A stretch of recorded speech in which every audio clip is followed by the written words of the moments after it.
Ni matumaini yangu kuwa mzima buheri wa afya, mtazamaji wa EATV popote pale ulipo. Karibu sasa katika kurasa, dakika chache za kufahamisha machache katika mengi yaliyofika mezani kwetu kwa hii leo. Idadi ya watu wanaofariki kutokana na ajali za barabarani kwa mwaka katika nchi zinazoendelea ikiwamo Tanzania ni kubwa, ambapo takwimu zinaonyesha watu milioni 6 hufa kila mwaka kutokana na ajali za barabarani. Hayo yameelezwa leo jijini Dar es Salaam na daktari bingwa mifupa kutoka taasisi ya mifupa ya Muhimbili Moi, Dr. Edmund Ndalama, wakati wa mkutano wa pamoja wa madaktari bingwa wa mifupa kutoka nchi za Afrika Mashariki na Kusini mwa Afrika.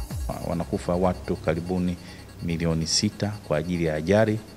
Watu ni wengi kuliko hata watu wanaokufa katika, ukichukua mchanganyiko wa magonjwa ya kuambukiza, malaria, TB, HIV, hao watu ni wengi. Na mbali ya watu milioni 6 kufa duniani kwa mwaka, pia kuna watu 20 mpaka 50 milioni ambao wanapata ulemavu wa maisha. Kwa hiyo hii kozi itasaidia kupunguza hao watu 20 mpaka milioni 50 kupata ulemavu wa maisha, kusudi waweze kupona na kurudi kufanya shughuli mbalimbali za kuendeleza uchumi wa nchi yetu. Tuendelee na kurasa.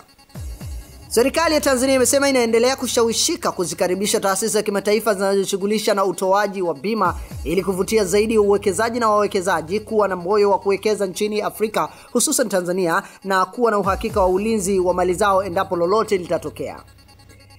Naibu Waziri wa Fedha na Uchumi nchini Tanzania, Mheshimiwa Adam Malima, amesema hayo leo jijini Dar es Salaam wakati aliposhiriki katika mkutano wa mwaka wa majadiliano ya ukuzaji wa bima wa ITA uliowakutanisha zaidi ya nchi 30 za Afrika.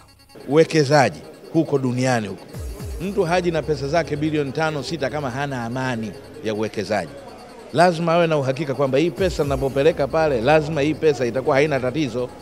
Unachukua bilioni zako 2-3 unaenda kuwekeza sehemu, alafu kesho linaanguka jambo, hela inapotea na kadhalika. Hapana. Sasa wale ndio wanaweka amana ya kuhakikisha kwamba hela hii, nasema ukiweka pale hamna matatizo, hii hela haipotei. Kwa hiyo ikipotea ile hela, yeye ndio mtu wako wa bima, unaenda kumdai yeye, bwana hela yangu imepotea. Kwa kile kitendo cha kwamba wapo wao kama amana, kama ngome ya uwekezaji wako, inawapa amani wale wawekezaji kwenye uwekezaji mkubwa na mdogo.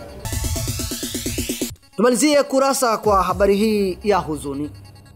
Mamia ya wakazi wa jiji la Dar es Salaam, wakiwemo waandishi wa habari na waombolezaji wengine, leo wamejitokeza kwa wingi kuuaga mwili wa aliyekuwa mpiga picha wa kituo cha televisheni cha Mlimani, mwanahabari Maximilian John Ngube, aliyefikwa na umauti Ijumaa ya wiki iliyopita kwa maradhi ya moyo jijini Dar es Salaam.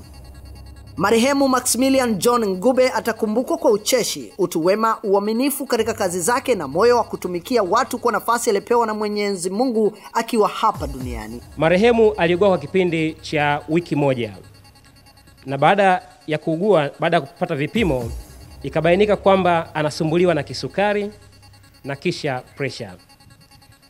Na kisha baadaye kidogo ikagunduliwa kwamba Maximilian alikuwa na moyo mkubwa. Alilazwa katika hospitali ya Sino iliyopo Sinza, baadaye akahamishiwa katika hospitali ya St. Monica na kisha katika kupewa rufaa kuelekea Mwananyamala, ambapo mauti ilimfika alfajiri ya Ijumaa tarehe 23 mwezi Mei mwaka huu. Hiki kifo kilitushtua wengi, na hasa wenzake ambao tulikuwa tunafanya naye kazi siku hadi siku. Lakini kwa mapenzi ya Mungu hatuwezi kukataa yaliyotokea, ni lazima tuyakubali. Max amefanya nasi kazi kwa kipindi cha miaka 5 mfululizo.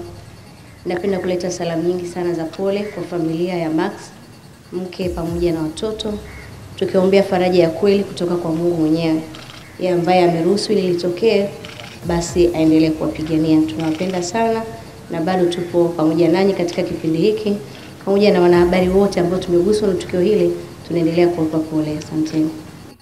Mwenyezi Mungu mwingi wa rehema ailaze mahala pema roho ya marehemu Maximilian John Ngube mahala pema peponi. Amen. Tumekufungulia na kukufungia kurasa kwa hayo machache katika yale mengi yaliyofika mezani kwetu kwa hii leo. kesho. Je, kuna ni? Tafadhali usikose kuangalia dakika chache za Kurasa. Alafu tuandikie maoni yako kupitia barua pepe yetu ambayo ni kurasa@eatv.tv. Kwa niaba ya wote walioshiriki kuletea Kurasa, mimi ni Noah Laltaika. Kurasa.